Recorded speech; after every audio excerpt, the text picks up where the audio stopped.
Why do we not critically think that qira'at are just mistakes? Allah. So qira'at have different meanings sometimes.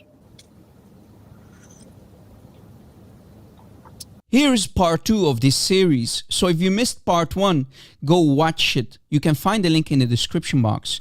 The Dawah boys like Farid, after all of these years, are now forced to come clean and admit that there are differences in the Qira'at and their meanings. But Farid's final and only desperate, bankrupt argument for the difference in meaning is they all complement one another. Look at these meanings, how they're complementary and how they add to the meaning of the text. Which is, of course, a big, fat lie. And here's why. The early Salaf did not agree with modern-day Muslims like Farid. They did not think highly of other qira'at or readings, simply because they implied their own human logic and even rejected some of the readings that did not sound logical to them. But wait, are the other readings not revelation from Allah as well? Oh boy. Yet the early Muslims rejected them anyway. Maybe our friend Farid here can do takfir on the early Muslims if he claims to have a spine in his body. So here is my proof. We can find this information mentioned by renowned Sunni scholars like the Mufassir al-Razi in his tafsir. The reading Ajib 2 in Surah 37 verse 12 with the Dhamma attributes surprise to Allah, and ignorance is impossible for Allah. And that's why some of the early Muslims rejected this reading, Ajib 2 against Ajib Ta with a fatha.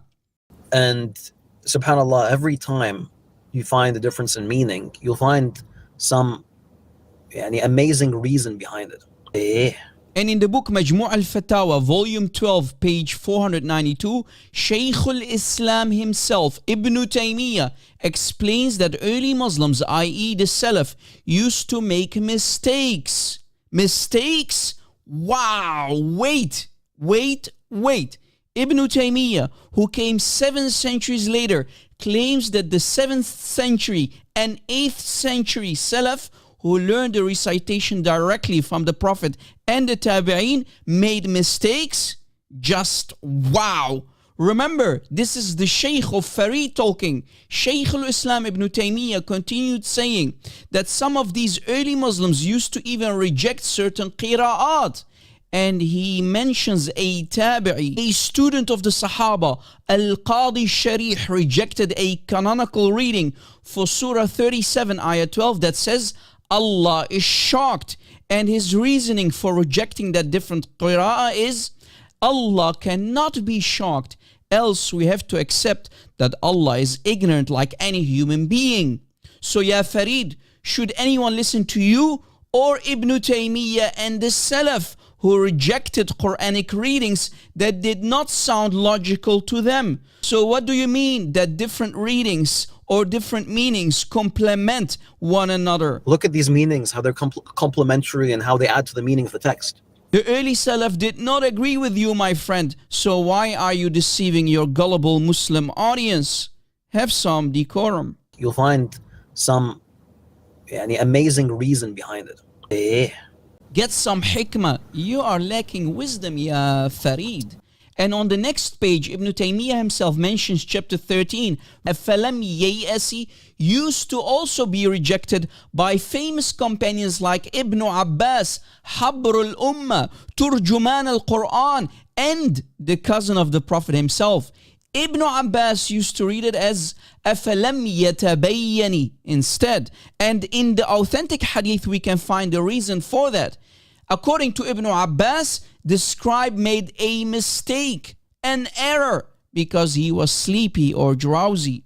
Yet we find that mistake now in the most popular reading, the 1924 Cairo edition, i.e. the Hafs Quran.